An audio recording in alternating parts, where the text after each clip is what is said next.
E o Fluminense caseiro de Luiz Ubeldia venceu mais uma no Maracanã. São 6 jogos, 6 vitórias como mandante, 9 gols marcados e nenhum sofrido.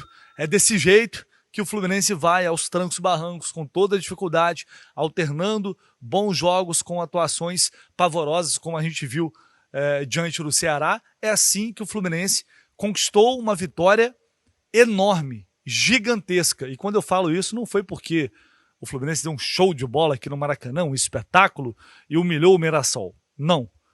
É porque essa vitória, esse resultado, em termos de tabela, ele é muito importante. A gente vai falar mais sobre isso depois. Mas abrir 5 pontos para o São Paulo a esta altura do campeonato, faltando 6 rodadas, com mais 2 jogos em casa, abrir 8 pontos para o Vasco, tem um peso enorme. E está caminhando com esses 2 jogos em casa, com o Fluminense vencendo, se conseguir vencer esses 2 jogos, pelo que eu estou vendo, eu acho que o 7º colocado vai ficar ali com 56 pontos, que é a média, falei sobre isso recentemente aqui no canal do Lessa. Um passo de cada vez. Infelizmente não dá, eu já falei sobre isso depois do último domingo, eu não espero mais dessa equipe regularidade dentro e fora de casa, porque ela não entrega isso. Eu não espero do Fluminense grandes atuações, eu não espero mais dos atacantes do Fluminense que eles resolvam o jogo. Tomara que eles resolvam jogos até o fim da competição, até porque a gente tem uma semifinal de Copa do Brasil pela frente. Mas eu apenas não crio mais tanta expectativa. Basicamente é isso. Pé no chão, e com isso a gente vai jogo a jogo, partida a partida, dificuldade por dificuldade, obstáculo por obstáculo, conseguindo os pontinhos aqui e ali, para alcançar o objetivo principal, que é voltar à Libertadores. Esses 3 pontos aqui representam muito nesse sentido.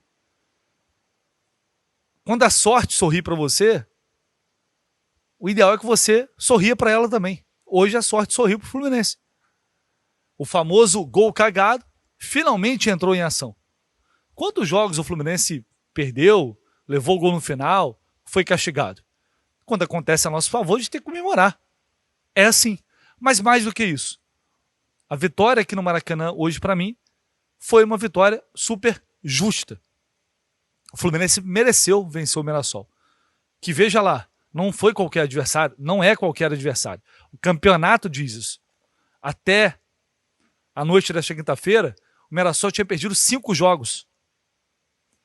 Desses 5, perdeu para o Flamengo, tinha perdido para o Cruzeiro, se eu não me engano, Corinthians, aí perdeu o Bragantino e Atlético Mineiro, se eu não me engano, acho que foi isso. E perdeu o 6º agora para o Fluminense, todos fora de casa. É uma campanha espetacular, é um time ajustado, acertado, organizado, pronto para te castigar quando você erra. E o Fluminense flertou com isso nos primeiros 20 minutos de jogo.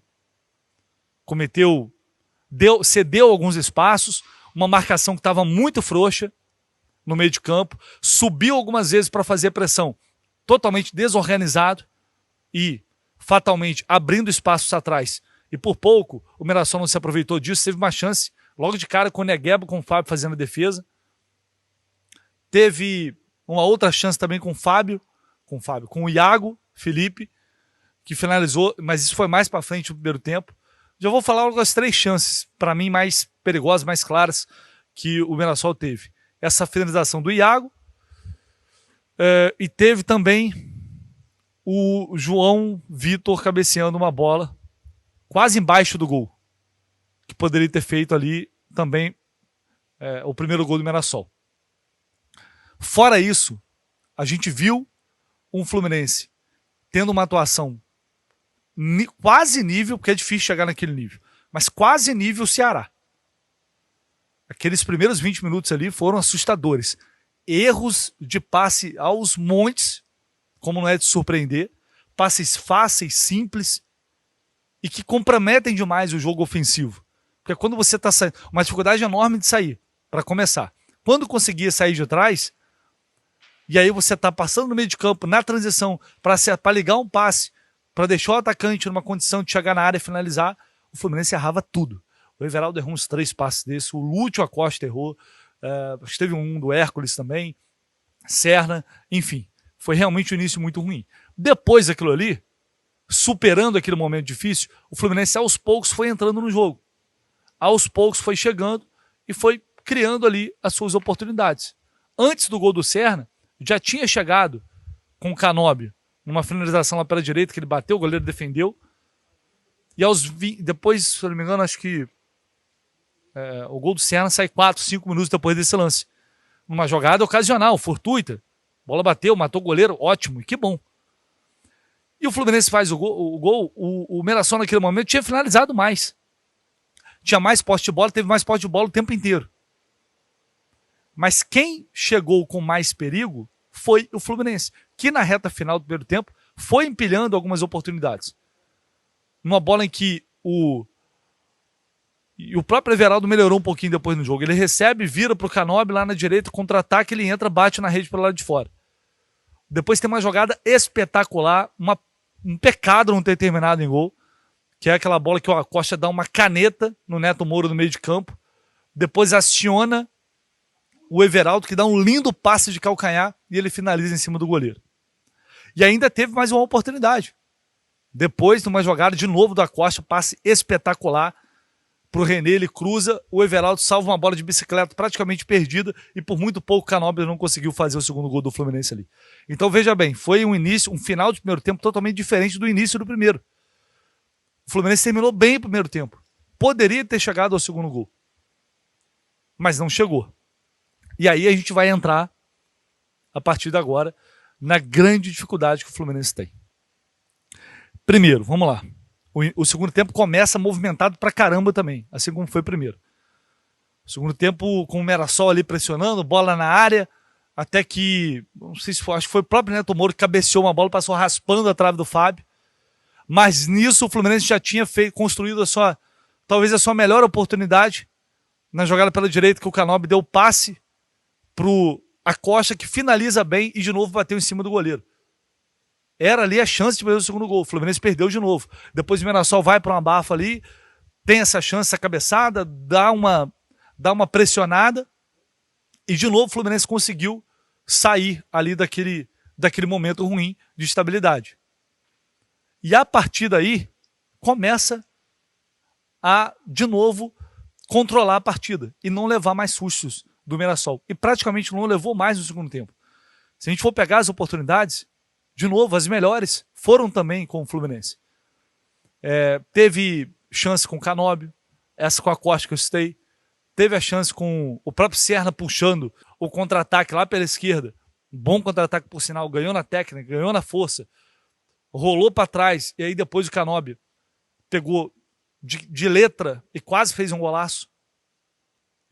E o Fluminense foi impondo ali as suas oportunidades, muito movido por um jogador que é diferenciado. Acho que não tem mais dúvidas quanto a isso. O que o Acosta joga é um absurdo.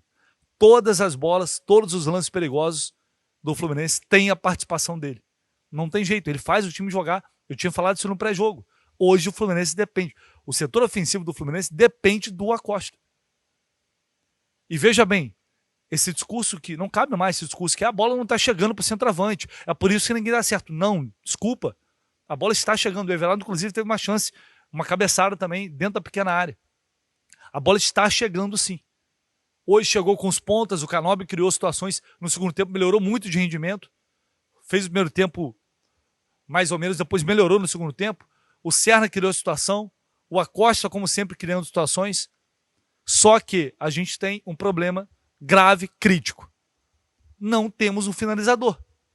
E eu sei que você aí, quando soube, eu trouxe a notícia no nosso pré-jogo, que o Everaldo seria titular. Isso se confirmou.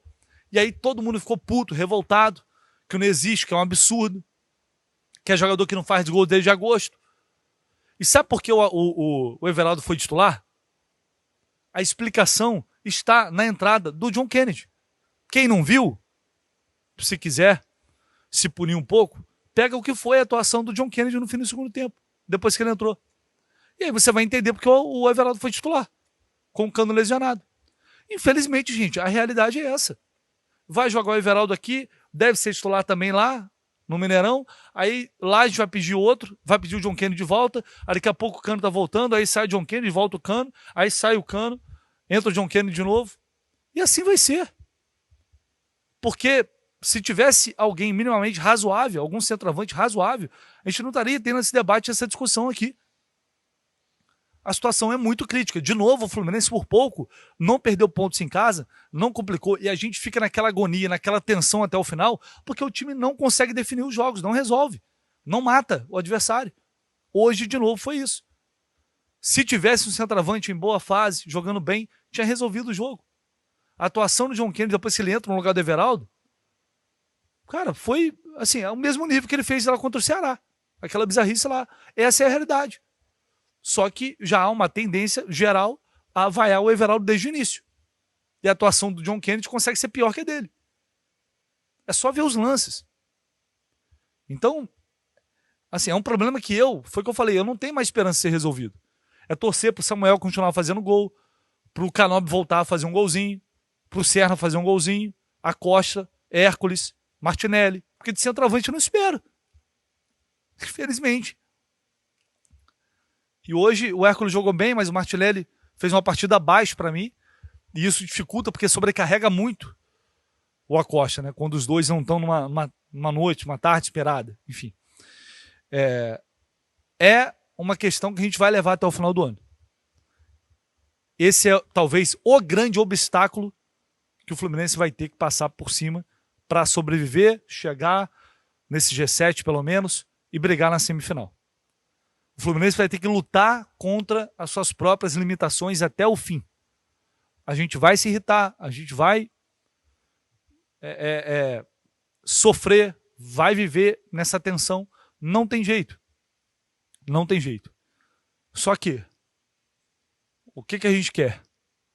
É melhor largar, achar que não vai dar, e aí terminar o ano sem nada? Ou acreditar que mesmo com todas essas limitações, dificuldade e algumas vezes ruindade, como o Freitas, que eu já não aguento mais, a quantidade de erros, de bolas que ele entrega na frente da área, a força que ele está fazendo para entregar gols para o adversário. Ele continua jogando, sabe por que ele continua jogando? É a mesma lógica da explicação do Everaldo. Hoje o Guinness estava suspenso, mas também não que passe muita confiança. Contrataram um zagueiro, tem 1 ano com problema de zaga. Contrataram um zagueiro para jogar o Campeonato Brasileiro e nem relacionado ele é. Num contrapeso de uma negociação de Guga, de Riquelme, veio Igor Rabelo, que nem relacionado é. E aí quem joga é o Freitas, entregando jogo atrás de jogo, fazendo merda atrás de merda, e ele continua ali. E aí o jogador dentro de campo é vaiado, ok, a reação da torcida aqui, mas o erro maior é de quem contratou, é de quem planejou errado, é de quem viu o problema e resolveu, que foi a diretoria do Fluminense nesses casos, tanto de centroavante quanto de zagueiro. A gente falou, ignoraram e tá aí o resultado. A responsabilidade, a culpa é da diretoria do Fluminense. Falta de aviso não foi. E a gente vai sofrer com esses caras aí até o final, porque teve uma janela do meio do ano para ser corrigida e esses problemas não foram resolvidos. O único problema que foi resolvido foi do camisa 10, a criação com a Costa. Fato. Puta mérito. Agora o resto só serviu para onerar a folha. Até agora o que se tem é isso. Então eu acho que os problemas, o diagnóstico, para mim ele tá muito claro. A gente tem um banco de reservas que entra e não resolve também, não melhora, não muda nada. Acho que os diagnósticos a gente já tem. Então, é o que o Zubeldia tem que fazer? Trabalhar para superar isso na coletividade, na motivação, nos acertos, nos detalhes, para conseguir sobreviver a todos esses problemas e alcançar os objetivos. E ele já falou, na coletiva, aqui no Maracanã, ele já falou que não pensa, neste momento, em jogar sem o camisa 9. E eu vou trazer esse texto do Zubeldia, porque para mim, nessa aí ele não foi muito bem, não. Por ahora no, pero puede haber alguna modificación, pero jugar sin centroatacante por ahora no. Para mí el centroatacante, tenemos buenos centroatacantes. La mayoría de los partidos el centroatacante ha jugado bien, no en todos, sino en la mayoría. Entonces no veo motivo por el cual jugar sin centro atacante. Me gustan los 3 centroatacantes que tenemos, a pesar de que sean de diferentes edades, de diferentes características. Y mientras el equipo tenga situaciones de gol, para mí es importante. ¿Por qué? Porque después es una cuestión de racha, es una cuestión de confianza, de tranquilidad dentro del área. Hoy, en términos generales, siento que a pesar de haber hecho un partido para destacar, porque sabíamos que enfrentábamos a un equipo que por algo está cuarto en la tabla de posiciones y que ha sido un equipo que ha mostrado un muy buen nivel durante toda la temporada, que ha podido centralizar Mirasol su esfuerzo en el Brasilerao. Por eso ha llegado tan bien a esta parte final del campeonato. Nosotros hoy ganamos bien y ganamos pudiendo haber hecho más goles. Y a mí, si bien uno quisiera rematar el partido, quisiera ser efectivo con los goles, ser contundente, también debo destacar que cuando se genera situaciones de gol ya me deja más tranquilo. Así como me fui mal con Ceará, hoy a pesar de haber hecho solo un gol, pero que nos alcanzó para el triunfo, puedo decir que ya el equipo me gustó más que el partido pasado, ¿no? Así que, yendo a tu pregunta, voy por ahora, sigue siendo una pieza importante el centro delantero, ¿no? Porque sentíamos que iba a tener el partido que jugamos allá con Mirasol, ¿no? Ellos jugaban alto y nos hacían una presión alta. Los zagueros de Mirasol hacían una presión alta y yo iba a tener que buscar un jugador que pivoteara bien de espalda o pivoteara bien de cabeza para poder romper esa presión que ellos ejercían. Y hay varias jugadas en donde usamos a Beraldo, alternando buenas y malas, más buenas que malas, que él pivotea y utiliza el hombre libre en transición. Eso por un lado. Y por otro lado es el jugador que nos ayuda a orientar las presiones con más facilidad. Así que, porque había que hacer un esfuerzo teniendo en cuenta que Mirasol juega igual en cualquier escenario. Mirasol es un equipo que juega con tranquilidad, que juega usando el hombre libre.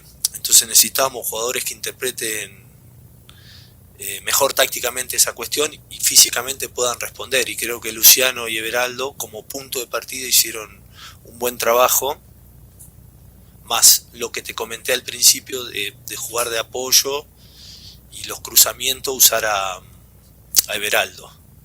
Y como tercer punto me parecía importante tener una carta como John Kennedy en el banco en sustituciones para trocar por si teníamos que ir a buscar con más gente, con otra característica, sobre todo con otra característica el triunfo, ¿no? Era una buena carta John Kennedy también en el banco, por eso opté por la presencia de Beraldo.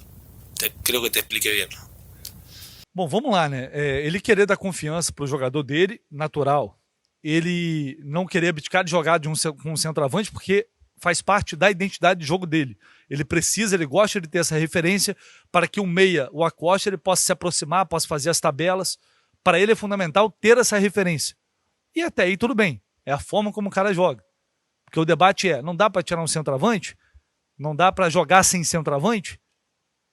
Outro jogador, um falso 9 ocupando ali aquele espaço? E ele disse não. E ele disse que não tem motivos para jogar sem centroavante. Aí, desculpa, Zibadir, o que não falta é motivos. O que não falta é motivo.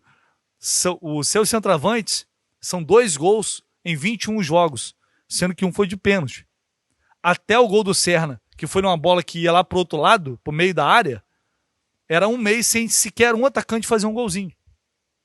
Então, desculpa, motivo você tem bastante. É só olhar para a atuação do John Kennedy e do Everaldo, no geral, né? Acho até que, enfim, no fim das contas acabou sendo razoável. Mas olha a atuação do John Kennedy, que o Germancano vinha jogando, e que o próprio Everaldo fez ao longo de toda a temporada. Que você vai ver que tem muitos motivos ali. Se vai dar certo, se daria certo ou não, aí é outra história. Aí é outra coisa. Mas motivo não falta. Enfim, eu acho que o saldo é positivo. Mais uma vez, o Fluminense ganhou por méritos, criou mais, chegou mais, mereceu vencer contra uma equipe que é uma das surpresas do campeonato, que perdeu pouquíssimos jogos. Inclusive, o Fluminense é o time que mais fez pontos nesse segundo turno ao lado do Palmeiras. Pouca gente está ligado nisso, mas é, justamente por essa campanha como mandante. Então, gente, não tem muito mistério. A gente vai sofrer até o fim, a gente vai passar raiva, vai continuar se irritando com alguns jogadores, mas é desse jeito que a gente vai brigando, lutando, batalhando para chegar no final do Campeonato Brasileiro com esse G7 pelo menos, para chegar depois na semifinal da Copa do Brasil, competir, brigar e tentar chegar nessa final. É assim. E tomara que, no fim das contas, isso seja suficiente. Deixa aí, tá, seu like, seu comentário, se inscreve no canal. A gente volta ao longo do dia, como sempre, com muito mais informações aqui no canal do Lessa.